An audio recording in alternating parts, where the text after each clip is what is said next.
Los grandes líderes no se definen por la ausencia de debilidad, sino por la presencia de fortalezas claras. Muy buenas noches, ingeniera. Mi nombre es Ángela Rodríguez Pisuete. El día de hoy el grupo número 2 se hace presente con el tema La Forja del Líder Análisis.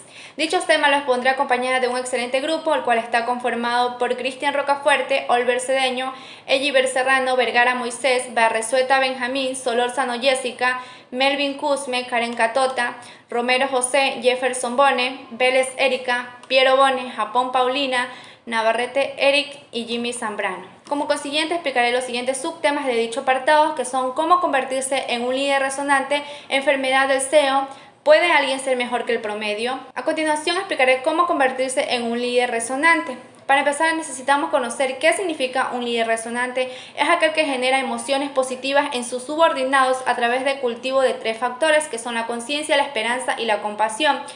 La lectura presenta un ejemplo muy importante sobre un jefe de recursos humanos que tenía una actitud altanera y activa en su lugar de trabajo, de tal manera que pasó el tiempo y ninguno de los miembros de su organización le realizó un feedback.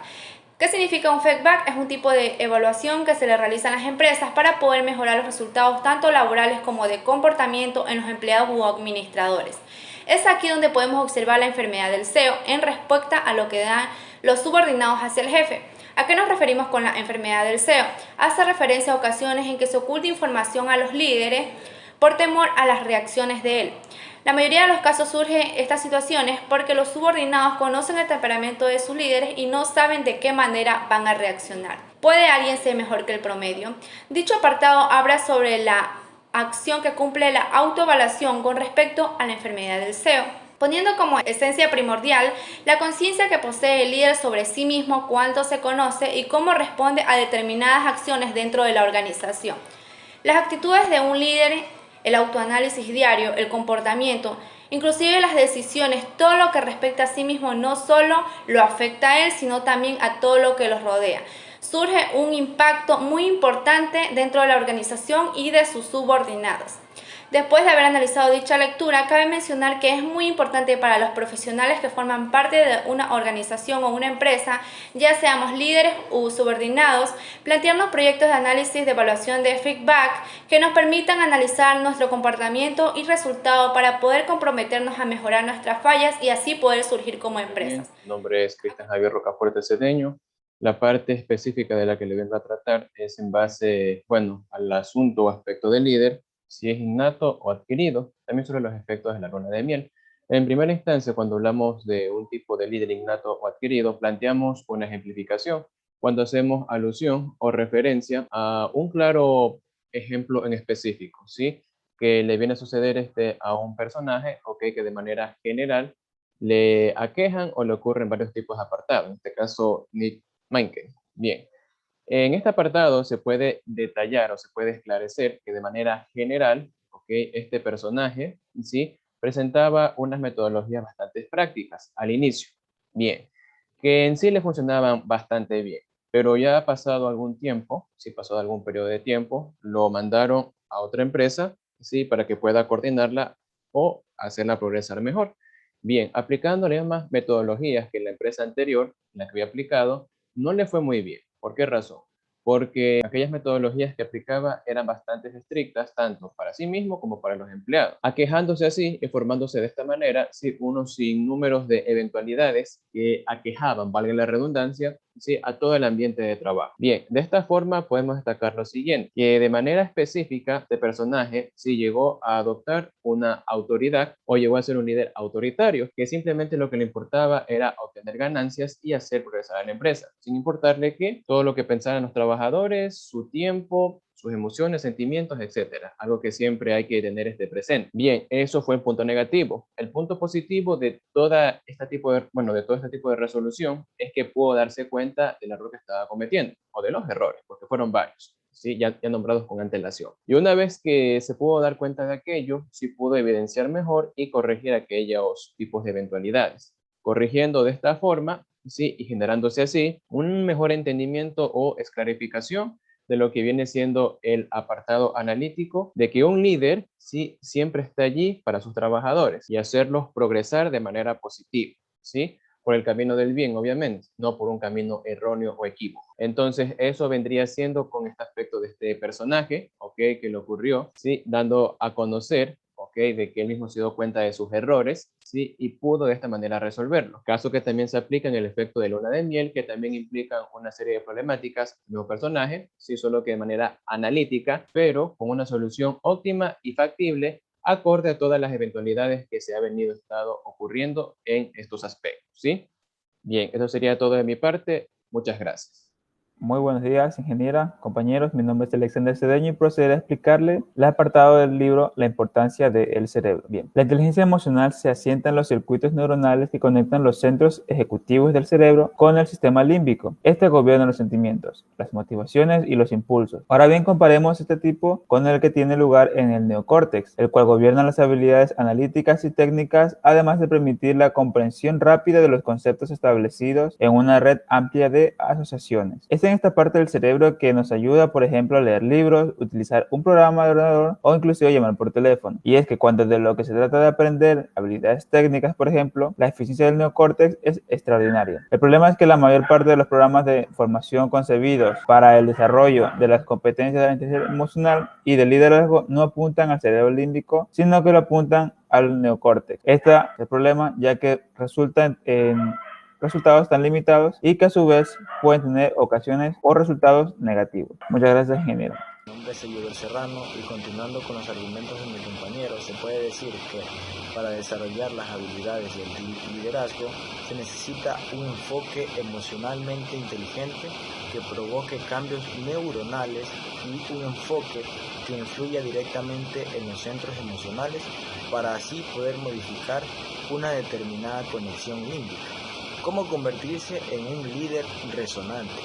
Se requiere una adecuada motivación y el aprendizaje adulto necesita de un mayor esfuerzo y energía, ya que esa misma lección se hubiera aprendido con más prontitud en los años más tempranos. El nuevo aprendizaje debe competir con pautas que estén establecidas en el cerebro.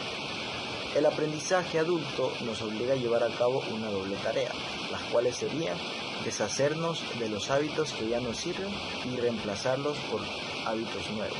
Un programa en los Estados Unidos atrajo a altos ejecutivos, abogados y médicos que querían perfeccionar sus habilidades de liderazgo y en consecuencia también la rentabilidad de sus empresas. Se realizó una investigación longitudinal de las mejoras logradas por estos ejecutivos 3 años después del programa, que se puso en relieve la existencia de una mejoría en 2/3 de las competencias de la inteligencia emocional consideradas. El aprendizaje autodirigido. La esencia del desarrollo del liderazgo descansa en el aprendizaje autodirigido, es decir, en el momento de desarrollo y la consolidación intencional de algún aspecto, de lo que somos, lo que queremos ser o de ambas cosas a la vez. Los 5 descubrimientos son el primer descubrimiento es cuando uno cobra clara conciencia de su visión ideal. El segundo es cuando se asemeja al mirar en un espejo y descubrir quién es realmente ahora. El tercero es elaborar una agenda detallada de mí mismo. El cuarto es ejercitar las nuevas habilidades del liderazgo.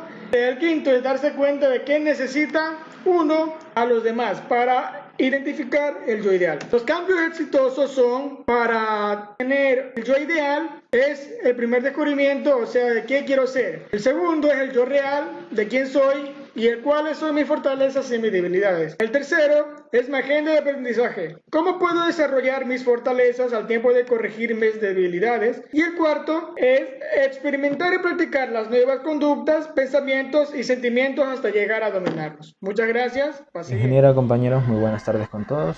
Bueno, en esta pequeña parte del video abarcaremos lo que es el tema de la variable de disonancia. Como está escrito, dice que se traduce en que los líderes carecen de habilidades intelectuales emocionales. Venimos hablando de ellas, son las que permiten que un líder se desarrolle correctamente en su área. Bueno, estos líderes que no tienen estas capacidades, estas cualidades, se pueden dividir en 2, en 3 categorías, como el manipulador, como el que solo pasa gritando, y también hay otro que es el que trata de ocultar las cosas. Bueno, empecemos hablando un poco del manipulador. Podemos decir que es el más útil de todos y hace uso de su encanto personal, de su carisma, para engañar y manipular a los demás. Estos líderes se caracterizan también porque no sostienen lo que afirman ser y porque carecen de empatía. Ahora tenemos la contraparte, los líderes emocionales intelectuales. Estos líderes son los líderes que se caracterizan por conocer el camino que conduce a la eficacia y al desempeño laboral, ya que este líder conoce todas las matices de la inteligencia emocional y la usa a favor para crear un mayor desempeño. Siguiente tema, el cual es el liderazgo y la estructura del cerebro.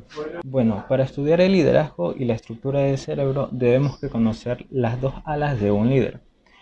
Básicamente, las dos alas de un líder son el corazón y la cabeza. A continuación, ¿por qué el corazón y la cabeza? Alguna otra cualidad, como es la disciplina, entre otras grandes cualidades, como paciencia. Porque los líderes deben ser lo suficientemente inteligentes para todo lo que se les presenta. Terminamos de hablar del líder manipulador y ahora hay que decir que un líder debe ser capaz de motivar, guiar, opinar, inspirar. Ahora, ¿qué pasa si un líder lo hace sin inteligencia?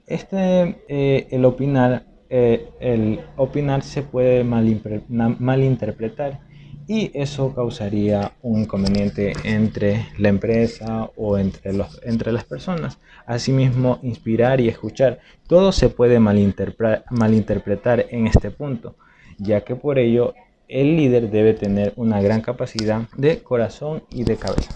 En otras palabras, de sentimientos y de pensamiento. Bueno, eso ha sido todo por mi parte. Muchas gracias, ingeniera. Existe una confusión en el yo debería con el yo ideal y se acaba siendo insincero con uno mismo. Es precisamente el motivo por el cual resulta tan importante que el programa de desarrollo de liderazgo se centre en descubrir el yo ideal. Uno de los puntos más importantes sería la visión. Con esta frase, sin visión no hay entusiasmo. Como por ejemplo, Sofía es una importante ejecutiva de una empresa de telecomunicaciones del norte de Europa. Era muy consciente de la necesidad de desarrollar sus competencias de liderazgo. Había leído multitudes de libros, se había inscrito en todo tipo de seminarios y también había recurrido a mentores que le ayudaron a esbozar varios planes y desarrollos para establecerse metas de corto y largo plazo. La filosofía, como determinamos los valores, es como desempeña un papel muy importante en el descubrimiento del yo ideal, pero puesto a que van modificándose a lo largo de la vida en función de acontecimientos futuros. Los principales que nos guían se consideran los ámbitos más importantes de su vida. En la filosofía pragmática gira en torno a la creencia fundamental de que el valor es una idea y esta idea muestra un esfuerzo de personas u organizaciones residen y en su utilidad.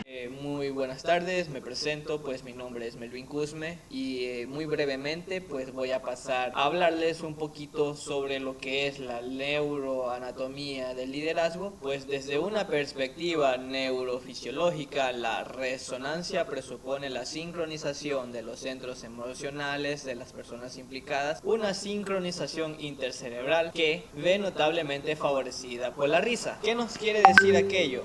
Pues nos quiere decir que la risa, más que todo, pues cumple con la función de movilizar los centros emocionales de los integrantes de un equipo hacia un rango positivo. Quiere decir que la risa viene a ser una estrategia muy probable que evite en sí que el grupo se preocupara por los problemas. Tenemos las competencias de la inteligencia emocional. La investigación mencionada anteriormente pues ha demostrado la existencia de una elevada correlación entre el sentido del humor y los líderes con más éxitos en las distintas competencias, pues en nuestra opinión constituyen los vehículos más adecuados para el desarrollo de la inteligencia primaria. ¿Qué nos quiere decir aquello? Es decir, que el buen humor nos hace básicamente pues olvidar de los problemas y que si nosotros estamos enfocados y con una mente positiva vamos a lograr más de lo que tenemos establecido. Entonces, si uno tiene un buen humor, eso básicamente está estrechamente relacionado con la inteligencia emocional. Y la inteligencia emocional pues básicamente también está relacionado muy internamente con lo que es el liderazgo. Este ha sido mi aporte, pues muchas gracias. Buenas, ingeniera, mi nombre es Karen Catota y referente al libro, pues el tema que me ha tocado a mí es el esquivo yo real. El esquivo yo real, primeramente, para llevarlo a cabo, tiene que saber la persona que realmente es. Es necesario reconocer nuestros talentos y nuestras pasiones. Y en sí conocernos a nosotros mismos es algo que alguien dice, oh, parece que fuese fácil, pero no. Es una tarea muy difícil. Lo que puede parecer a simple vista fácil, en realidad es difícil. No siempre nos conocemos a nosotros mismos. Porque hay que decir que para ello se requiere, en primer lugar, de una buena dosis de autoconciencia. ¿Qué es autoconciencia? Pues conocernos bien a fondo de nosotros, no solo por encima por las cosas que hagamos en ese instante, no ese momento, sino algo más allá, que es al fondo, ¿no? Como pensamos, ¿no? Aunque solo sea para superar la inercia de la inevitable falta de atención que generan los hábitos arraigados. Así es como con el paso del tiempo acabamos sumiéndonos en una rutina desde la que resulta muy difícil advertir la realidad de nuestra vida.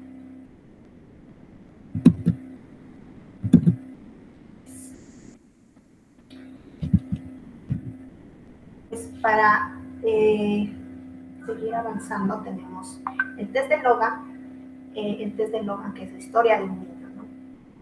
Que antes tenía otro hábito y luego se acopló al nuevo hábito positivamente. Este test proporciona un método muy sencillo para saber si nos hemos convertido en una rana ermida. Pues también anteriormente hemos visto que era la rana hervida, ¿no? Historia. Para ello basta con observar el modo en que vivimos realmente nuestra vida y con la persona que éramos, emparearla con la persona que éramos anteriormente. Tenemos las mentiras vitales. El autoengaño, de hecho, es una trampa muy poderosa que distorsionada todo interno sincero de autoevaluación, que es en suma el que nos lleva a prestar atención a aquellos que confirman nuestra tergiversada autoimagen y a pasar por alto lo que no los hace. Las mentiras vitales, pues tenemos miedo a decir que eso está mal para no hacer sentir mal a las demás personas, entonces decimos como, ay, estas son mentiras vitales, pero en sí eso afecta con el tiempo, ¿no? El problema de ser amable. Pues ser infinitamente desinteresado puede sesgar tu punto de vista, de acuerdo con la estudiante de informática Big Natalhan, y te puede hacer esperar que los demás también pongan sus intereses a un lado, tal como lo harías tú por ellos. Pues el problema de ser amable es pensar que todo va a ser recíproco, que tú vas a dar algo y ellos te van a devolver algo, pero en sí no es así. Simplemente no siempre es así. Tú haces algo y ellos esperan que siempre hagas algo. Tú siempre vas a hacer algo contra tu voluntad, por ser amable, por querer caer bien a esa persona, ¿no? Y eso afecta en función a un líder. Enterarse de la verdad. Los líderes que quieran ser más eficaces deben romper la cuarentena de información que les aísla y la conspiración de silencio que les mantiene satisfechos de la ignorancia. Pues es muy importante que un líder sepa la verdad, ¿no? Cualquier empleado, tanto como el líder, ¿no? Que, o sea, no todos tienen el valor de decir esto me pareció mal por miedo, ¿no? Entonces es muy importante saber la verdad. Bueno, eso ha sido todo. Gracias. Acotando con la exposición de mis compañeros, toca el siguiente tema, completar el segundo descubrimiento. Nos dice que descubramos la realidad. Esto quiere decir que se vea uno mismo como nos ven los demás. Antes de esto es necesario que cobremos conciencia de nuestras fortalezas y debilidades, entre el yo ideal y el yo real. También nos ayuda a determinar lo que queremos conservar y lo que queremos cambiar o adaptar a nuevas circunstancias. Para ello es importante aprender o contemplar las cosas a la luz de la perspectiva que nos brindan los demás. Fortalezas que provocan debilidades. Por ejemplo, cuando una persona confía tanto en su iniciativa que no ejerce un debido autocontrol emocional, también sucede al contrario cuando una debilidad se deriva de una fortaleza, lo cual afecta a la adaptabilidad y el exceso de celo del líder visionario y excesivamente centrado en su propia visión. Las fortalezas descansan en la intersección del yo real y el yo ideal, mientras que las debilidades se encargan de asentarse en la región donde la realidad no coincide con lo ideal. Estas visiones nos ayudan a asemejar a un rompecabezas en donde comienza con una uniendo las piezas fáciles y de ahí colocando el resto poco a poco. Un antídoto para los puntos ciegos. Como se habló anteriormente sobre la enfermedad del CEO, el líder se le dificulta identificar por sí solo sus debilidades y fortalezas. Por este motivo, se ve obligado a recurrir a opiniones de los demás, el cual usa el método de evaluación 360, el cual nos proporciona una imagen más completa de nuestro perfil. Se realizó una investigación en una empresa de transporte, la cual puso de manifiesto que la evaluación 360 de la inteligencia emocional de los jefes, llevada a cabo por sus colegas y subordinados, mostró que tienen mayor presencia de competencias de estabilidad emocional y de integridad. A diferencia de su autoevaluación de los líderes, enfatizaron la madurez interpersonal, algo que sus subordinados, incluso sus jefes, situaron en último lugar. Gracias a estas dos fuentes se pudieron proporcionar un buen feedback hacia la empresa. La tiranía de las debilidades. Cuando uno está seguro que el feedback le ha permitido esbozar una imagen completa de sí mismo, está en condiciones de echar un vistazo a sus fortalezas o debilidades. Como casi todo el mundo, es fácil centrarse demasiado en las debilidades, ya que es lo que más se señala en el ámbito de las organizaciones. Las personas se fijan más en las debilidades porque tienen escasa confianza en sí mismos y se consideran menos capaces de lo que en realidad son, y tienden a desconfiar del feedback. El énfasis de las debilidades suele activar la corteza prefrontal derecha, es decir, sentimientos de ansiedad y resistencia, las cuales es desmotivadora y llega a obstaculizar e imposibilitar el aprendizaje autodirigido y toda la posibilidad de cambio. Continuando con la exposición de mi compañero, ahora vamos a hablar un poco del balance personal, ya que el balance personal tratamos de decir que un líder necesita ser autocrítico y para ello necesita realizarlo con un programa de la cual ellos racionalizan un error con la frase me las arreglo mejor solo, ya que ellos no quieren reconocer a veces que tienen errores y justifican echándole la culpa a otros y no son autocríticos en sí, ya que se centran ellos más en las debilidades que soslayan las competencias positivas del grupo en vez de enfocarse en las cuestiones positivas, ya que al ver solo las debilidades no estamos dando, digamos, un aspecto, un punto crítico de cómo mejorarlo, ya que nuestras fortalezas nos revelan las cosas importantes que vamos nosotros desarrollando en nuestra vida, ya que dentro de esta fortaleza nosotros las vamos desarrollando poco a poco en el transcurso de la vida que hemos tenido cada uno, como experiencias, y las cuales vamos ayudando a forjar nuestras actitudes, ya que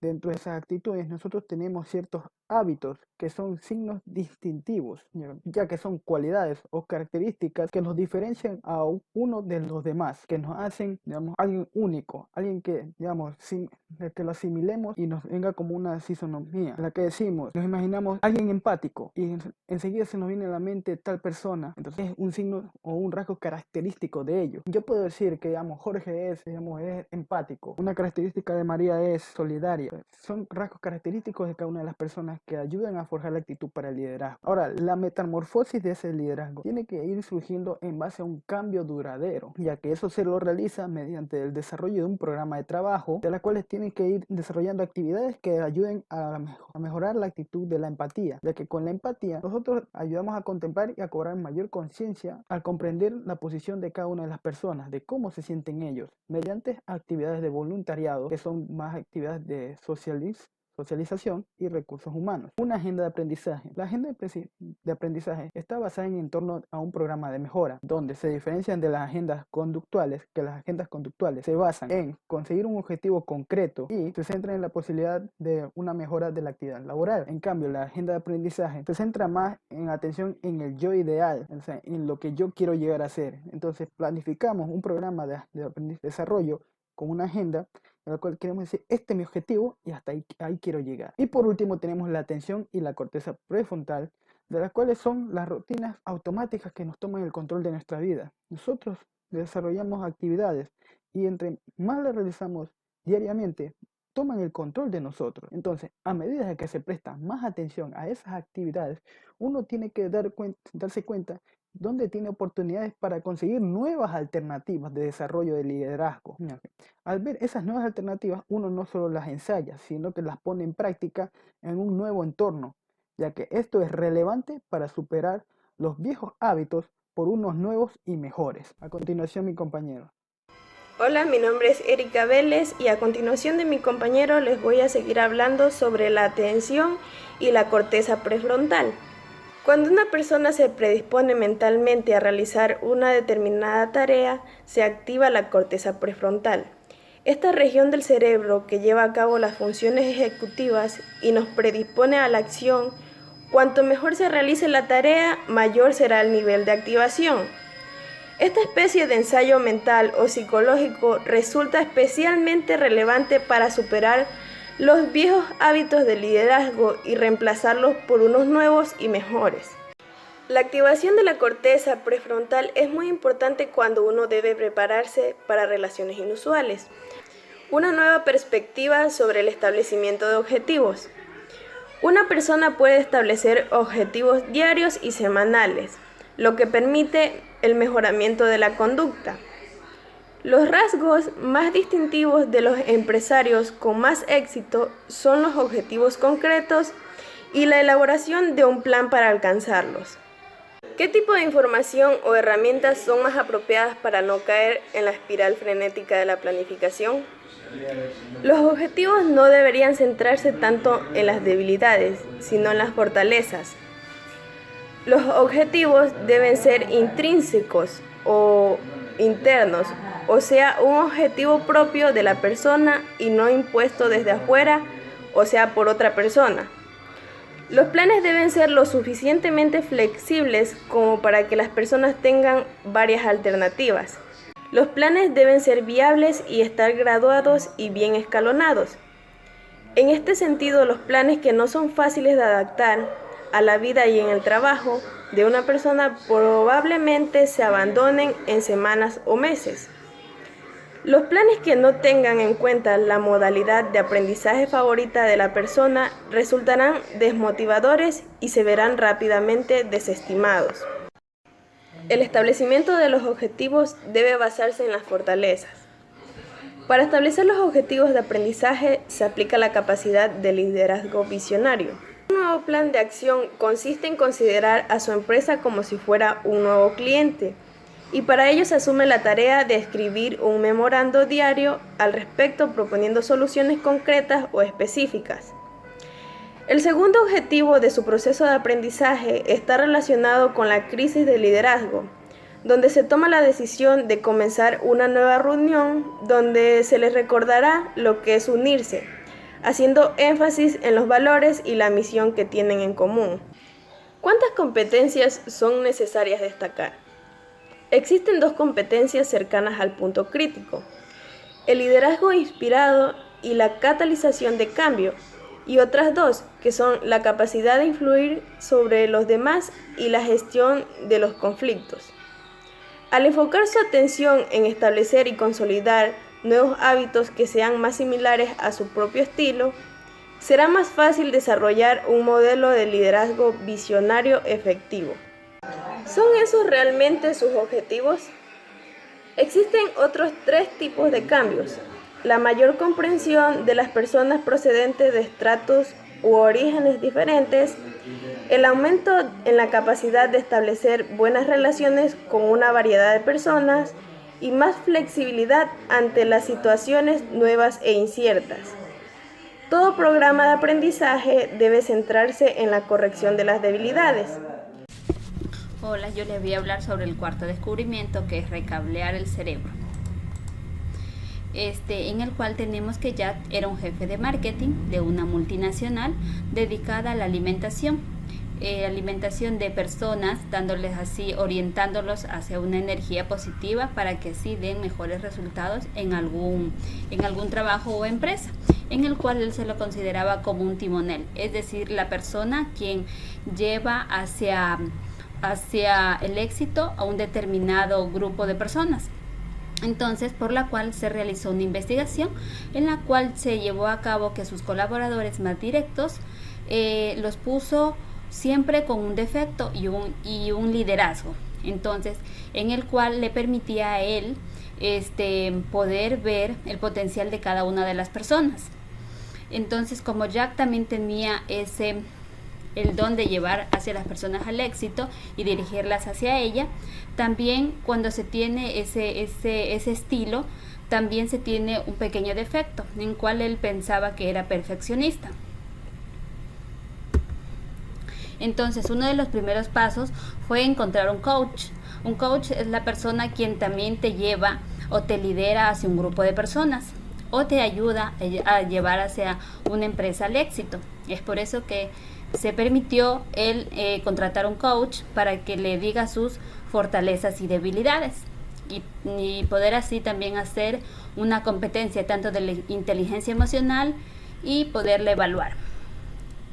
Cabe también recalcar que la evaluación permite colaborar que una fortaleza también se haga en una debilidad, porque cada fortaleza, como se lo menciona en este libro, también tiene una debilidad, en la cual también se debe trabajar emocionalmente. Entonces, la cual consiste un método, se siguió un método que tiene 4 pasos, que están estipulados. El primero es de un paso atrás y escuche sin implicarse en lo que se oiga. El segundo es deje de hablar a la otra persona. El tercero comprende también bastante objetivamente las cosas que se deben preguntar en el tiempo existencial. Y la cuarta, no criticar ni hacer afirmaciones hostiles, ya que eso daña un grupo de trabajo. En lo cual también podemos mencionar que existe un nuevo modelo de aprendizaje. Para ello, la mayoría de las partes de aprendizaje, mediante el cual el cerebro es el que domina las competencias del liderazgo, desde la confianza en uno mismo y también las gestiones tanto emocionales y también la empatía. Tiene un lugar bastante primordial en esta modalidad del aprendizaje, para lo cual se debe perfeccionar una determinada competencia de la inteligencia emocional, sin dejar atrás, digámoslo, estos ciertos términos que se deben manejar como lo manejaba el coach. Entonces, para lo cual el cerebro es la parte sustancial para llegar hacia un objetivo o llevar a una empresa hacia el éxito. Por otra parte, también podemos mencionar un poco entrenamiento y demasiada competición, en el cual Jack no hubiera llegado tan lejos sin la ayuda de su coach, ya que él es el que le daba las líneas o los parámetros para poder así seguir o actuar de mejor manera y también así poder ser un buen líder, que era para con sus colaboradores. Entonces, en lo que también podemos señalar, como lo especifica Tony Sauer en Harvard, que los grandes atletas son los que pasan bastante tiempo practicando y no en competición. Eso es un gran aprendizaje que nos deja en este libro, la cual también la podemos plasmar y decir que la clave del aprendizaje es un hábito en que consiste en ejercitarlo y en otra parte también un punto de dominio. Gracias. El tema que a mí me tocó fue la forja de un líder. La forja de un líder tiene bastantes características.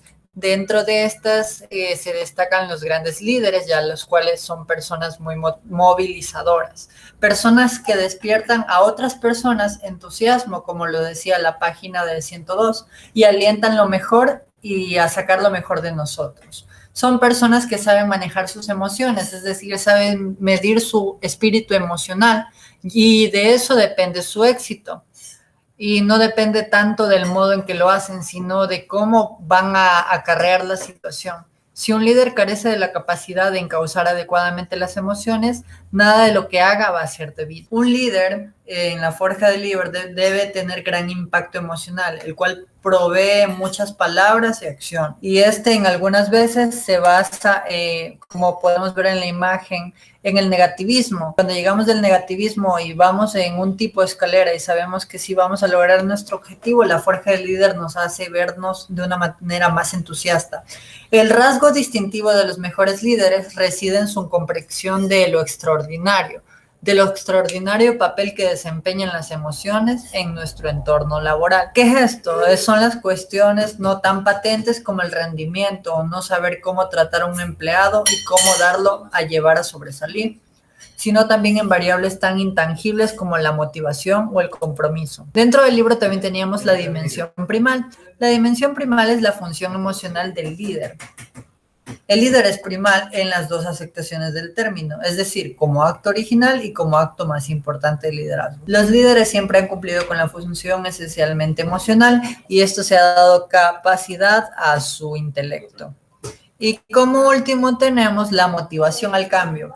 El libro recalcaba bastante que la motivación al cambio depende de nosotros mismos. Para que haya motivación personal entre nosotros, esta se debe producir de manera positiva. Y primero siempre tenemos que entender qué significan estos términos, por los cuales nos indica que el individuo iniciará un proceso de transformación que modificará su modo de vida. Saludos, ingeniera. Continuando con la exposición del grupo, tenemos por otro lado un apartado donde nos dice que por unos u otros motivos el liderazgo es intrínsecamente estresante, es decir, los resultados pioneros realizados con personas muy motivadas hacia el poder o personas que parecen tener la necesidad de influir sobre los demás. Mostraron que parecen tener la necesidad de influir sobre los demás, es decir, también mostraron que esa necesidad tiene sobre ellos el mismo efecto activador que las situaciones estresantes. Recordemos que el cuerpo reacciona ante el estrés o ante el aumento de la motivación de poder, segregando adrenalina y noradrenalina, que es llamada hormona del estrés, lo cual provoca un aumento de la tensión arterial que predispone al individuo. ¿Qué nos hace esto? Estos efectos nos hacen sentir,